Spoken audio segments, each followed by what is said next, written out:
Hi, everyone. Thanks for joining me on the Listen Up Girl podcast. I'm your host, Zach Randles-Friedman.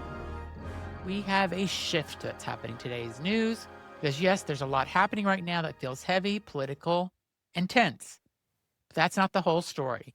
At the exact same time, there are moments of progress happening, quiet shifts, cultural wins, acts of resistance that don't always make the biggest headlines, but matter just as much. And today, that's what we're going to focus on. Because sometimes the most powerful thing you can do is exist, be visible, and take up space.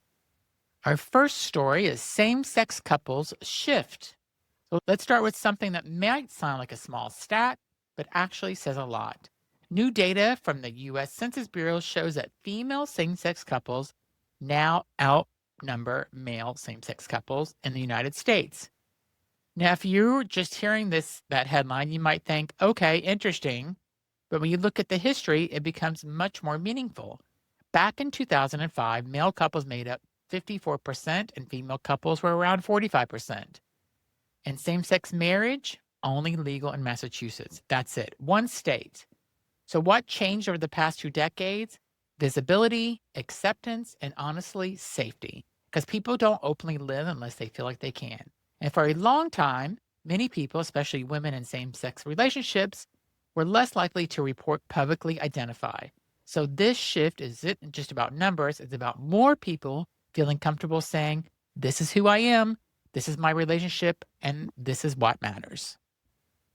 Next, Romania court victory. So let's talk about a legal win.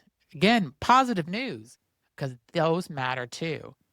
A court in Romania has ruled that a trans man must legally be recognized as a male after a years-long legal battle. And I want to pause on this for a second because legal recognition is something that people often take for granted. But for trans individuals, it affects everything. Your ID, your ability to travel, job applications, healthcare access, even something as simple as picking up a package. Imagine constantly having to explain yourself just to exist in everyday situations. And that's what legal recognition changes.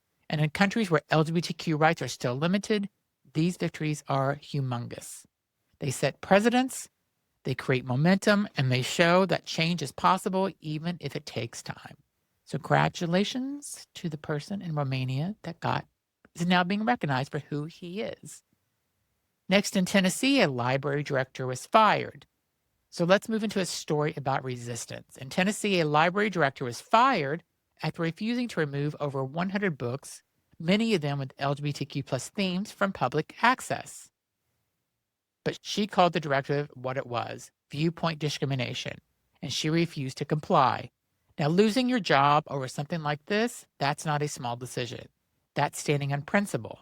And what happened next is really what makes this powerful story. Her supporters raised nearly $100,000.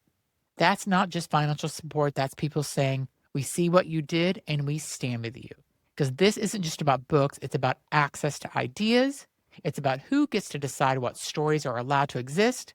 And every time something gets banned or removed, we have to ask, who is that really protecting? Next, we go to the Nureyev Ballet returns. So let's talk about art. A ballet about Rudolf Nureyev, one of the most iconic dancers in history, has returned to the stage in Berlin. This is significant because the production had been effectively shut down in Russia due to anti-LGBTQ plus laws. Art being censored is nothing new, but art coming back, that is very powerful because art tells stories that people sometimes don't want told, especially queer stories. And Nureyev himself, his life, his identity, his legacy represents so much of that intersection between talent, identity, and defiance. So when a production like this returns, it's not just a performance, it's a statement that culture cannot be erased. Next story is gender euphoria. This next one is simple, but honestly, one of the most powerful. A study found that 82% of transgender and non-binary youth experience gender euphoria when strangers correctly identify their gender in public. Think about that. Not a big policy change, not a law, not a headline, just being seen correctly. And how powerful is that? it has a huge impact. We talk a lot about dysphoria and about discomfort, about struggle, but this is the other side of that. Euphoria, joy, validation, and it comes from something as small as using the right pronoun, not questioning someone's identity, just respecting them. That's it. Yet it means everything. And our next story is International Asexuality Day was on April the 6th. A quick but important moment. International Asexuality Day. And I want to include this because LGBT community is not just one experience, it's a spectrum. And asexuality individuals are often overlooked in conversations about identity, relationships, and representation. So days like this matters because visibility isn't just about being seen, it's about being acknowledged. And now we are ending on something fun because we need this.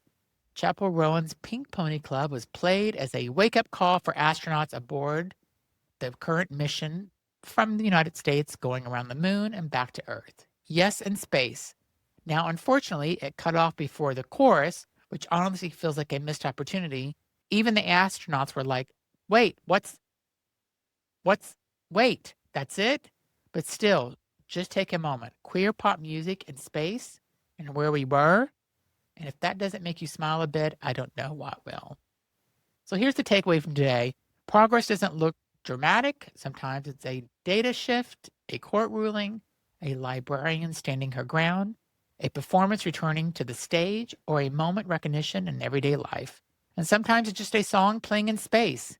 All of it matters. All of it adds up.